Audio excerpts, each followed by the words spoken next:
என்ன உதயநிதி அண்ணா, பெரிய கிளாப் உங்களுக்கு. சூப்பரா பண்றீங்க. ஏன்னா இது உங்க ஆட்சின்னு நினைச்சு பண்ணிட்டு இருக்கீங்களா, இல்ல ஆட்சியில இல்லைனாலும் நம்ம மக்களுக்கு நல்லது பண்ணணும்னு நினைச்சு பண்ணிட்டு இருக்கீங்களான்னு எனக்கு தெரியல.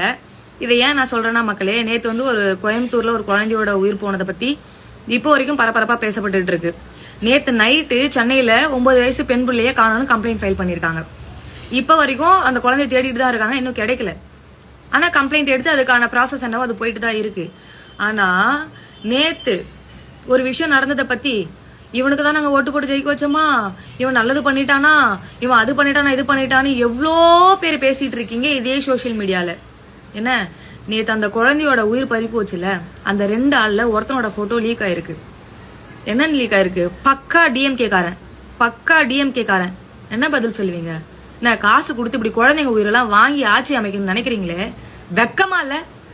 வெக்கமா இல்ல? என்னடா இது வந்து 13 நாள்ல திடீர்னு ஒரு நாள்ல இத்தனை குழந்தைங்க காணாம போதே, இத்தனை உயிர் போதேன்னு யோசிச்சுட்டு இருந்தோம். ஆனா அது எல்லாத்துக்கும் காரணம் நீங்களா இருக்கும்னு எங்களுக்கு தெரியும். ஆனா இவ்ளோ பப்ளிக்கா வந்து மாட்டி இப்படி காரி துப்புவாங்க மக்கள் உங்களுக்கு எங்களுக்கு தெரியாம போயிருச்சு. ஒரு தனி மனுஷன் ஆட்சி அமைச்சு 13 நாள்ல எவ்வளோ நல்லதை வந்து பண்றாரு, எவ்வளோ நல்லது பண்ணிருக்காரு. ஆனா எப்படா இவ்வளோ பண்ணி இதெல்லாம் சைட்ல நடக்குதுன்னு பார்த்தா குட் ஜாப், குட் ஜாப் அண்ணா, குடும்பத்தோட சேர்ந்து சூப்பரா பண்றீங்க போல. வெக்கமா இல்ல? வெக்கமா இல்ல? ஒரு தனி மனுஷனா இவ்வளோ தூரம் யாரோட சப்போர்ட்டும் இல்லாம உங்கள மாதிரி போய் வீட்டுக்கு பணம் கொடுத்து, மூக்குத்தி கொடுத்து, குக்கரை கொடுத்து, கொலுசை கொடுத்து ஓட்டு வாங்கல. உங்க பிள்ளையா, உங்க அண்ணனா, உங்க தம்பியா நினைச்சு ஓட்டு போடுங்க கையெடுத்து கும்பிட்டானே மனுஷன். மனுஷன் நீங்களா மனுஷனாயா? மிருக மாதிரி நடந்துக்கிறீங்க. வெக்கமா இல்ல? இப்படி எத்தனை குழந்தை உயிரை எடுக்கலான்னு இருக்கீங்க, எத்தனை குடும்பத்தை அழிக்கலான்னு இருக்கீங்க.